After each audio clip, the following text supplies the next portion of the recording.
Anda kembali bersama kami di Semangat Pagi Indonesia. Nah, pemirsa, tadi seperti kita janjikan kita akan melakukan dialog atau berbincang-bincang dengan salah satu ahli dari dunia perikanan kelautan. Begitu ada Profesor Musa Hubes. Tapi sebelum kita berbincang-bincang dengan Profesor, kita sudah menyiapkan satu pengantar dulu untuk pemirsa. Ini dia.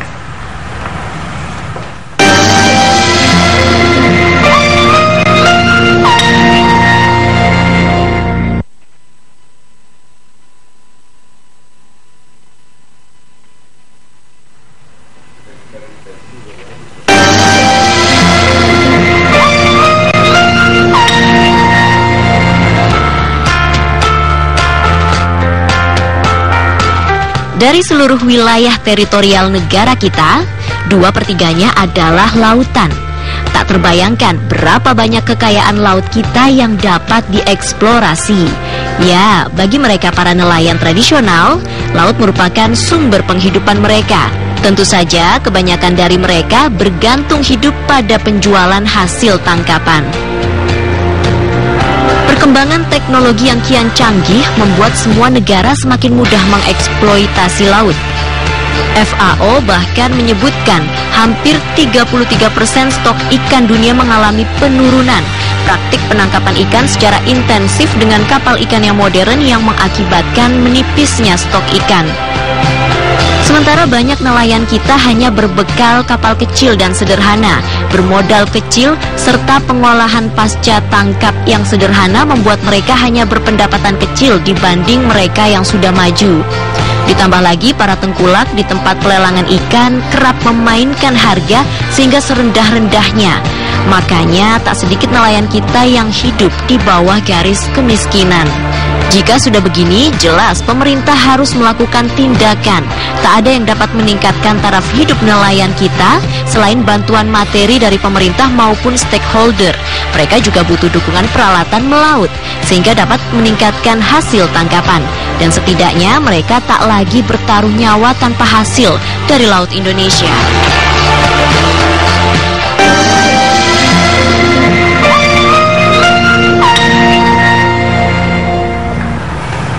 Dan pemirsa, sudah hadir bersama kami di studio TVRI Profesor Dr. Insinyur Musa Hubes. Beliau adalah guru besar IPB. Selamat pagi, Prof. Selamat pagi. Kabar baik ya, Pak Prof ya? Selamat pagi, baik. Iya, terima kasih sudah hadir. Oke, potret nelayan Nusantara. Tadi kita dengar bahwa 2/3 wilayah Indonesia adalah lautan. Tentunya sudah tidak terbayangkan betapa kayanya kekayaan laut kita. Namun kalau kita melihat potret nelayan, masih banyak yang kemudian tinggal di bawah garis kemiskinan. Bagaimana Bapak melihat ini? Ya, tentu saja untuk bisa melihat masalah ini, pertama kita harus tahu bahwa nelayan ini termasuk 20% orang termiskin daripada total populasi orang miskin di Indonesia. Jadi dari 32 juta, hampir 8 juta adalah nelayan sebagai orang miskin. Kenapa miskin? Jawabnya sederhana.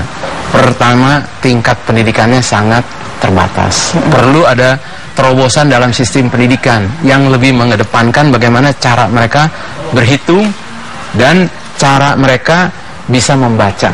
Nah, ini perlu terobosan.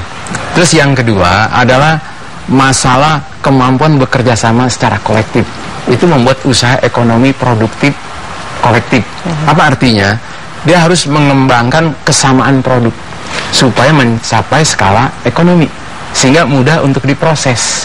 Nah, karena akibat keterbatasan pendidikan dan ekonomi yang rendah, yaitu kurang dari $2 sehari ya pengeluarannya, maka mereka terjerat kepada rentenir. Nah, kenapa rentenir bisa menjerat mereka? Jawab sederhana. Rentenir kan tidak menentukan persyaratan yang ruwet seperti perbankan atau lembaga keuangan lain, pakai agunan, ya, pakai perhitungan yang ruwet. Nah, mungkin perlu terobosan lagi. Kita sudah merdeka 71 tahun. Masa kita belum bisa mengangkat derajat kehidupan para nelayan kita? Oleh karena itu apa? Perhatikan sekarang untuk menyelesaikan masalah potensi lokal apa yang ada di masing-masing tempat nelayan itu hidup. Jadi jangan terjebak hanya melaut. Ada potensi lain nggak yang bisa dikerjakan? Kalau misalnya musim tidak mendukung, nah mungkin harus ada pekerjaan lain, yaitu alih profesi. Berarti pendidikan keterampilan diperlukan, bukan hanya pendidikan di dalam sekolah, pendidikan di luar sekolah, yaitu berupa keterampilan hidup sehari-hari yang bisa untuk mengolah hasil tangkapan ikan itu sendiri, hasil mungkin yang sendiri, tidak hanya menjual ikan mentah begitu. Produk-produk yang ada di sekitar mereka. Ya, masalah pendidikan tadi juga menjadi faktor yang membuat kemudian nelayan ini hidup di bawah garis kemiskinan. Pendidikan yang ideal seperti apa sih pada para nelayan ini? Pendidikan ideal itu tentu pendidikan itu bukan seperti di kelas SD pada umumnya. Pendidikan harus dilatih di lapangan. Kalau belajar menghitung produksi, ya harus di lapangan. Melihat harga harus di lapangan. Kecuali kalau kita menulis, itu harus di kelas. Nah, jadi sistem pendidikan ini mungkin harus dipersingkat untuk nelayan yang mengalami kesulitan di dalam pendanaan. Apakah zaman Belanda aja ada SD 2 tahun? Kenapa setelah kita merdeka nggak berani membuat SD 4 tahun? Dilipatkan 2 saja. Ada 1 tahun teori, 1 tahun praktek. Berikutnya tahun keduanya teori lagi, praktek. Nah, nanti tinggal disertifikasi kelayakannya karena akibat keterbatasan waktu. Sedangkan untuk S1 aja kita berani mengembangkan pendidikan jarak jauh yang telah dikembangkan oleh universitas terbuka. Itu sudah memberikan akses. Apa akibatnya? UT bisa memiliki 800.000 mahasiswa dan menjadi kampus terbesar nomor 4 di dunia. Saya yakin untuk nelayan pun bisa dilakukan. Ini memerlukan suatu pemikiran yang cerdas ya, dan tentunya juga, tuntas dan berkelanjutan.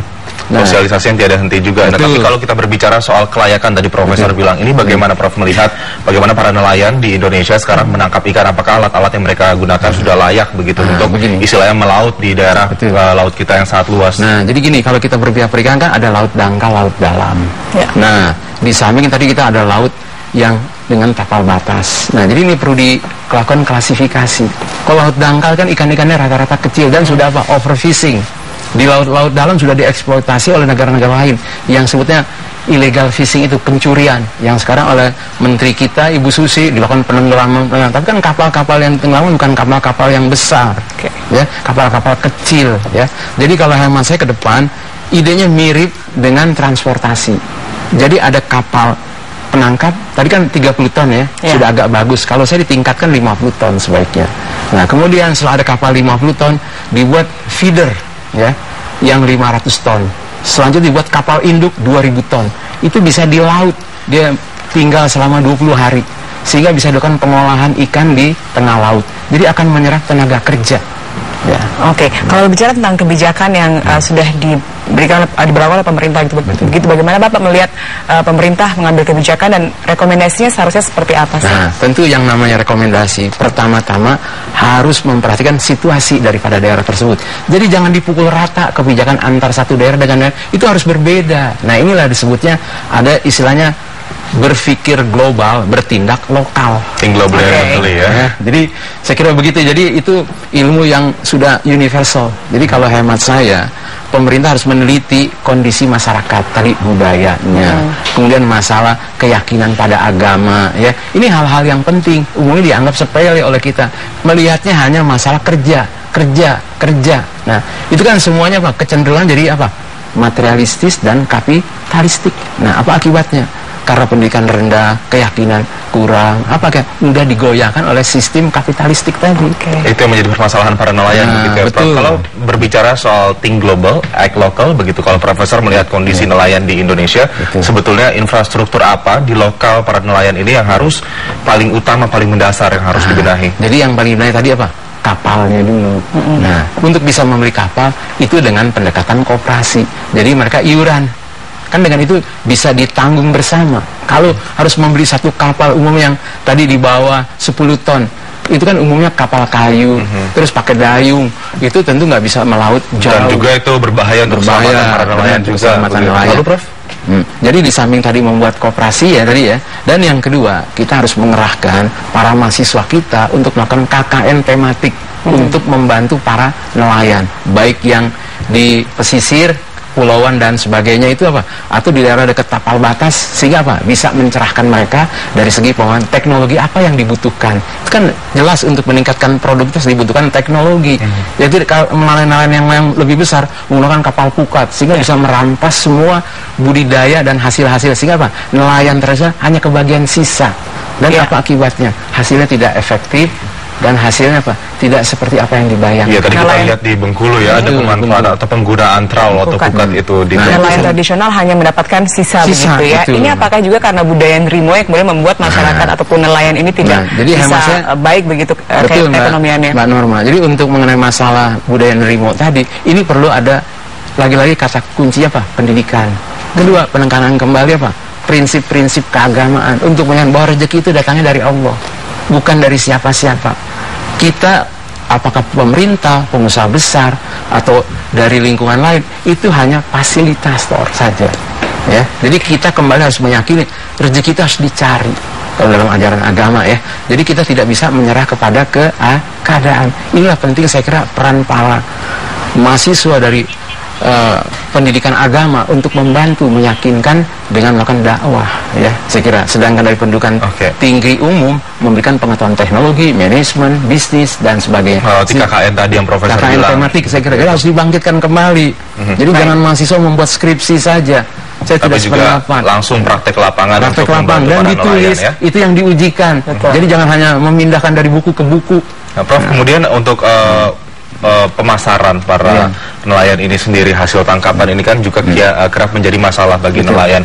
Kemudian banyaknya tengkulak, begitu. Pasti butuh usaha kolektif yang terorganisir begitu antara para nelayan lainnya juga pihak-pihak pemerintah, swasta terkait. Ini bagaimana Profesor melihat sekarang pemasaran ini? Jadi gini, kunci bisnis apapun adalah pemasaran. Jadi untuk para nelayan tidak ada cara lain selain membuat koperasi. Ya. Nah, koperasi ini kan nanti apakah koperasi produksi yang mengkoleksi semua pendapatan dari penelayan A, B, C sehingga akhirnya memenuhi skala ekonomi sehingga kita bisa memiliki posisi tawar terhadap pengusaha. Ya, Prof, saya yakin para nelayan juga sudah aware begitu akan adanya koperasi yang mengelola hasil tangkapan ikan mereka. Tapi Profesor sendiri melihat bagaimana partisipasi para nelayan kemudian untuk mempercayakan bagi hasilnya atau tangkapan ikannya ke koperasi. Tentu emang itu semua kan apa-apa kan idealis ya. Nah, maka itu perlu ada peran pembantu tadi dari para mahasiswa. Dulu kan pemerintah sering masuk, ada program zaman Pak Harto bisa ada program ABRI masuk desa membangun jalan. Dulu pernah itu ada kemudian harus digerakkan lagi ya, baik. Kami jadi akan ide-ide lama itu lanjutkan tidak nih, betul Pak dilanjutkan. Musa sesaat lagi ya. Betul. Kita saksikan dulu tips yang satu ini. Ya.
Itu tadi tips untuk merawat ekosistem laut. Ya, kita masih berbicara tentang potret nelayan di Indonesia. Pak, kalau kita melihat sekarang pengelolaan tangkap yang ikan yang sederhana ini membuat kemudian nelayan kita hidup sangat di bawah garis kemiskinan begitu, ditambah lagi dengan para tengkulak di tempat-tempat pelelangan ikan yang kerap memainkan harga. Apa seharusnya tindakan yang diambil oleh pemerintah terkait hal ini? Jadi sebetulnya kan begini, ikan itu ada musimnya, kadang-kadang melimpah, kadang-kadang kekurangan. Nah, di sini diperlukan strategi sistem logistik tadi dikatakan. Perlu adanya cold storage, ruang pendingin. Itu kan bisa menyimpan ikan bisa 6 bulan, setahun. Nah, tergantung treatment yang atau perlakuan yang kita berikan. Sehingga kalau orang butuh 100 ton, kita produksi 150 ton, otomatis harga akan merosot. Nah, yang 50 ton ini dimasukkan ke gudang atau diolah dalam bentuk yang lain. Ini kan namanya diversifikasi. Jadi kesimpulan saya, untuk bisa mengatasi masalah nelayan ini, kita harus mengembangkan pertama inovasi di dalam organisasi atau kelembagaan. Bagaimana selayaknya pemerintah bisa mengatasi masalah nelayan. Pertama, masalah permodalan. Kedua, masalah teknologi. Tadi butuh peralatan tangkap yang lebih baik. Karena dengan alat tangkap yang baik, dia akan bisa meningkatkan produktivitas. Nah, yang ketiga, dia perlu akses. kemudahan untuk menemui para pengusaha besar. Ini bisa dimediasi oleh dinas-dinas setempat. Tadi seperti di Donggala, waktu dalam kita lihat film pertama itu kan ya. Nah itu dia sangat aktif. Nah dibutuhkan kepemimpinan dari birokrasi yang melayani, bukan dilayani. Jadi kalau bahasa bagusnya apa? Saya sebut reinventing governments. Atau enterprising governments. Jadi pemerintah yang berjiwa wirausaha, bukan bermental pegawai. Ya, jadi harus mau mencari potensi yang bisa menghasilkan sesuatu. Itulah baru entrepreneur. Jadi entrepreneur jangan diterjemahkan pengusaha. Semua orang bisa menjadi entrepreneur. Cuman di dalam tadi proses, di dalam organisasi, di dalam berbicara mengembangkan produk dan bahkan membuat model-model. Jadi nelayan-nelayan tersebut harus mencari begitu kira-kira produk lokal apa yang bisa dikembangkan, kemudian bekerja sama dengan pemerintah setempat untuk membangun suatu usaha selain perikanan yang selama ini digeluti. Nah, kalau Profesor sendiri melihat bagaimana masyarakat nelayan begitu memanfaatkan potensi lokal yang ia miliki di daerahnya saat ini, tidak hanya menangkap ikan saja. Saya paham. Umumnya kan karena keterbatasan modal. Umumnya akhirnya mereka alih profesi dikala tidak mereka melaut, mungkin mencari pekerjaan kasar alias kerja serabutan. Nah ini yang harusnya diatasi, diberikan keterampilan. Di Kementerian Terima ada balai latihan kerja. Coba harusnya dimanfaatkan untuk melatih mereka. Turunkan ilmu-ilmu, jangan yang muluk-muluk, ilmu yang praktis.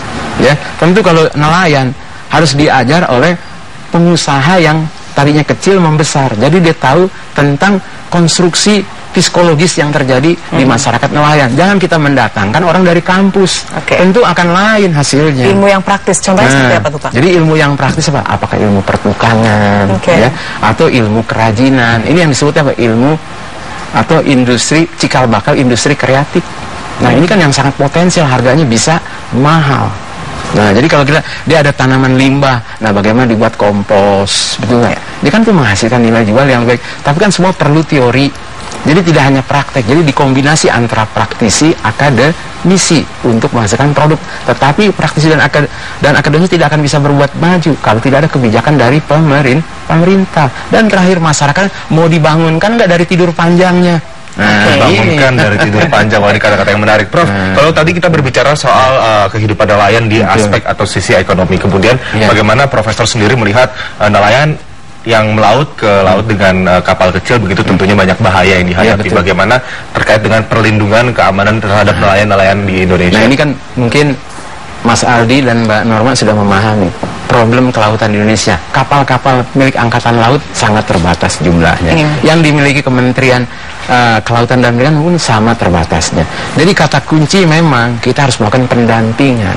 Nah, bagaimana sekarang nih memperbaiki kapal-kapal yang kecil bisa diganti dengan kapal yang agak besar. Jadi perlu ada skim kredit khusus dari perbankan. Jadi perbankan harus berbuat kepada negara ini, jangan hanya ngurusin pengusaha besar. Jadi kapal tadi menjadi masalah gitu ya, skim kredit khusus untuk pengadaan kapal besar belum ada begitu. Belum ada. Jadi intinya kan apa? Kita harus memberi kepercayaan juga kepada nelayan. Jadi ada sistem stick and carrot atau ada reward and punishment. Mereka pun juga harus diajar. Untuk mau maju perlu pengorbanan dan perlu mau bekerja. Di samping juga menggunakan akal sehatnya, bahwa yang nama pinjaman harus dibayar. Jadi tidak boleh dikentong. Istilahnya kita dianggapnya hibah. Kan yang nama hibah itu kan ya sudah pemberian. Nah ini yang harus diubah oleh pemerintah. Tapi saya tidak memahami di kita memang setiap ganti pemerintahan ganti kebijakan. Jadi Kementerian KKP ini sudah sangat strategik sejak didirikan oleh mantan presiden kita adalah Gus Dur. Jadi dia memiliki suatu visi yang cukup maju ya. Sebelumnya tidak ada kementerian khusus di bidang perikanan. Dulu di bawah Kementerian Pertanian. Terobosan dilakukan oleh pemerintah begitu, salah satunya untuk menjadikan Indonesia negara berbasis maritim. Nah, Prof, kalau kita melihat potensi investasi kelautan di Indonesia juga sangat besar begitu. Tidak hanya di sektor kelautan aja, tapi juga industri pariwisata. Tadi Profesor sempat menyinggung soal investasi pariwisata di wilayah pantai begitu misalnya di Indonesia. Ini bagaimana kemudian peran swasta mengajak para nelayan untuk istilahnya berpartisipasi di resort milik mereka begitu untuk diberdayakan, gunakan. Jadi kalau hemat saya untuk tadi membuat semacam ekoturisme atau membuat wisata di tepi pantai, kan setiap pengusaha besar punya program CSR atau tanggung jawab sosial. Itu kan dia harus menyisihkan dari keuntungannya. Nah itulah dana itu yang harusnya diberikan untuk membina para nelayan, untuk memiliki keterampilan praktis. Kan hanya menyajikan ikan ditangkap dari laut terus disajikan, masa nggak bisa? Itu kan hanya masalah mempelajari tata boga saja kan ya. Nah, jadi ini harus ada kebersamaan. Jadi kita jangan hanya bersaing, tapi juga ada kerjasama. Ya, sejauh ini bagaimana sih Prof partisipasi para nelayan tersebut di daerah industri pariwisata di pesisir pantai begitu untuk istilah tadi diberdayakan untuk meningkatkan pariwisata dan juga penghasilan mereka? Kalau hemat saya mungkin tidak terlalu menyolok ya, terbatas. Karena tadi mungkin problem mereka karena masalah pendidikan. Ya, akibat pendidikan terbatas apa? Ada problem yang namanya gesture di dalam bahasa, kemudian gerak tubuh, itu kan menentukan. Kalau kita menjadi melayani suatu produk, itu harus apa? Penampilan penting. Istilahnya apa? Bagaimana menyapa, ada sedikit senyum, betul gak? Ada sedikit salam, betul ya? Jadi perlu diberikan pelatihan lagi ya Prof ya? Jadi semacam greeting word itu yang praktis-praktis. Saya kira di negara-negara lain dilakukan. Jadi berdayakanlah potensi SDM yang ada di tempat resort-resort milik para pengusaha besar tadi. Mungkin Prof ada satu saran terakhir begitu bagi para nelayan kita di Indonesia untuk meningkatkan taraf hidup mereka yang harus dilakukan dari mulai diri mereka sendiri pada nelayan, apa Prof? Jadi kalau hemat saya, berdayakan dirinya sendiri dengan melihat apa yang ada di sekeliling mereka. Dia bangun dari tidur yang lama gitu ya. Jadi lihat, habis bangun lihat keliling kita ada apa. Oh misalnya ada onggokan sampah, ini bisa dijadikan kompos, betul? Asal dipilah dulu, ada organik dan non organik. Berikutnya lihat ke pekarangan, ada tanaman apa, ada sayur-sayuran. Nah, nanam sayuran pun juga jangan menunggu harus sekian hektar. Coba di kebun, kita bisa menanam apa? Kan nanam pertanian itu tidak harus horizontal, sekarang bisa vertikal. Nah, itu dengan lahan sempit bisa dihasilkan produksi yang tinggi. Inovasi-inovasi jadi ada inovasi dan juga perlu membangun kreativitas baru, meningkatkan pendapatan Mas Ali ya, juga taraf hidup para nelayan. Baik, Profesor Musa Hubis, terima kasih sudah bergabung bersama kami. Terima kasih Mas Ali, Mbak Norma. Terima kasih, selamat pagi. Baik, itu tadi perbincangan kita bersama dengan Bapak Profesor Dr. Insinyur Musa Hubis terkait dengan potret nelayan Nusantara.